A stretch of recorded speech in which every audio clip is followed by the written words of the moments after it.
It's Friday, the 18th of August, 2023. Welcome to the Fast 5 Business News by Fear and Greed, where we give you the top 5 business stories you need to know in just 5 minutes.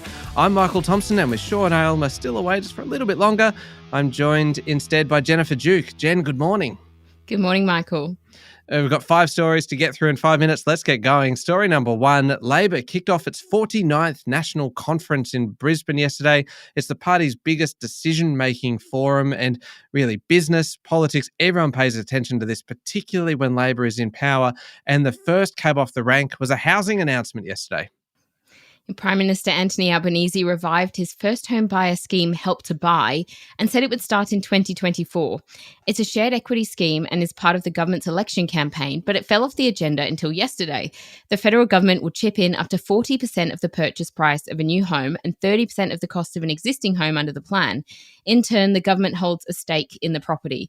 This means first home buyers can purchase with as little as 2% down in some cases, while helping avoid costly lenders' mortgage insurance. I'm sure this will come as very good news for a lot of first home buyers. When can they start using it? I know you mentioned 2024. Any more detail on that? Yes, so it's subject to legislation, but they're aiming to fast track it so it can be used in the first half of next year.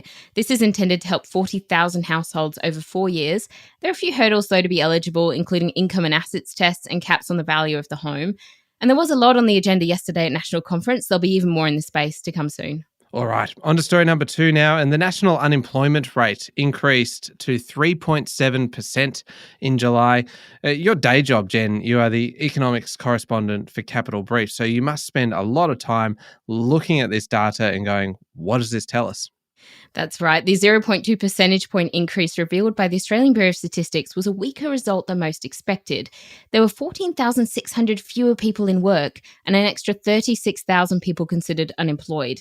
Now, it's another sign the economy is cooling, but joblessness is still considerably lower than pre-pandemic, so the market remains relatively tight.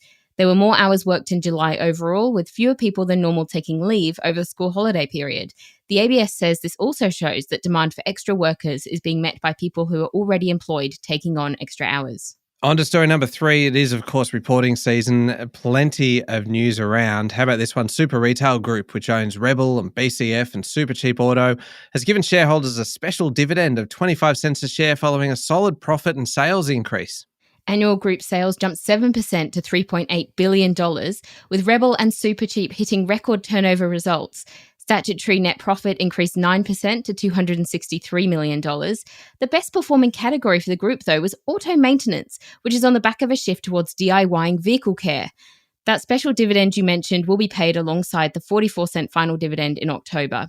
But this financial year, sales have started to show signs of slowing for some of their brands. To offset this, they're growing their loyalty club members, and they intend to leverage these customers with a relaunch of Rebel's loyalty program right ahead of Christmas. All right, story number 4, Jen. Petrol prices have hit a new high this year. I think anyone who's filled up lately would be aware of that. It's likely the pain at the pump, unfortunately, will continue for at least a couple more weeks. I think that might be right. The Australian Institute of Petroleum found the average retail price for petrol hit 196.5 cents a litre this week. The worst prices were in Sydney, Adelaide and Hobart, all above $2, with Brisbane the cheapest, around 188 cents.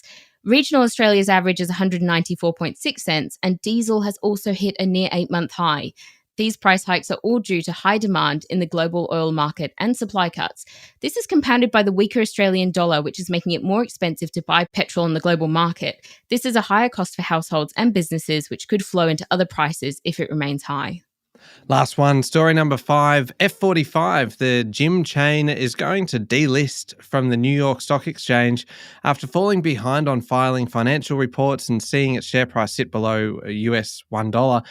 Though this chain was actually founded in Australia with just one gym, and it's grown and grown and grown from there. I'm glad that you know all about gym junkies, because they're major fans for F45 across the world, about 70 countries in fact. And yet it still suffered an 85% fall in its share price. It has had problems with its accounting practices as well. It's now delisting to save the company the cash that it takes to stay compliant. Its share price fell another 26% after F45 made the announcement. Earlier this year, multiple F45 gyms across Australia unfortunately went into liquidation. All right, there we go. The top 5 business stories in 5 minutes. Thank you very much, Jen. Thanks, Michael. It's Friday, the 18th of August, 2023. Remember to hit follow on the podcast. And if 5 minutes isn't enough, you can find our longer daily show called Fear and Greed Business News wherever you listen to podcasts. I'm Michael Thompson, and that was the Fast 5 Business News by Fear and Greed. Have a great day.